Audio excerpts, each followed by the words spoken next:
Hey everyone, I'm super excited to talk about the 3 new features we've included in the updated Audio Issues Vocabulary EQ. My name is Björk van Benediksen, the founder of Audio Issues, and we designed the Audio Issues Vocabulary EQ to help you find all of the problematic frequencies in your mixes, as well as know exactly where to go when you want to add the flattering enhancements that you need to make your tracks cut through. So the 3 new features in the Audio Issues EQ are the mid-side mode. Actually, it's more than mid-side mode. It has left, right, stereo, mid, and side. And how that works is you can actually decide what the EQ is listening to as it's EQing. If it's on a stereo track, you can EQ the left side or the right side. When it's in stereo, it's just in stereo. But it's cool to be able to put things in mid or side mode. 2 different use cases for that, for instance, are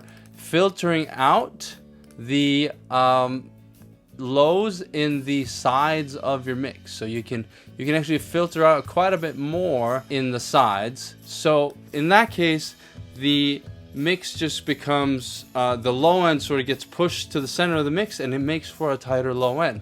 And then conversely, the opposite is true. If you want to make your mix wider, you can actually add this sides boost here. Actually, let's put the sides boost on the shelf.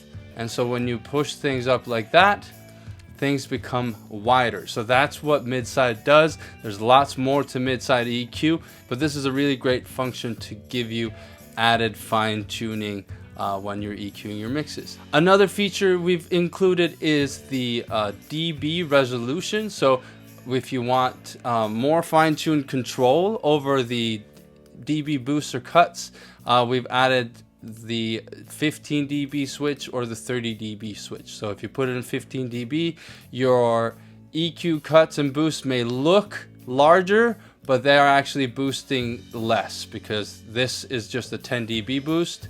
But if we put it into 30 dB, it actually is quite a bit less. So that's just comfortable for, when you're fine-tuning your mix and fine-tuning your EQ. You might not want to make drastic. We sort of tend to maybe over EQ sometimes, and sometimes that just sounds better, but we might be taking out or adding too much stuff here that we might not want, but we do that unknowingly because the resolution's too high. So the 15 dB switch and the 30 dB switch here will help you fine-tune that. And then lastly, we have the automatic gain compensation that helps you keep the levels going in the same, more or less, going out, which helps you gain stage your track through the plugin, or gain stage your instruments through the plugin, so that you're not just adding a bunch of dB boost and it makes everything sound much louder, therefore better, but it actually helps you EQ better in the context of the mix. So those are the 3 features we've added to the Audio Issues EQ. Please go to audioissueseq.com to download the new update.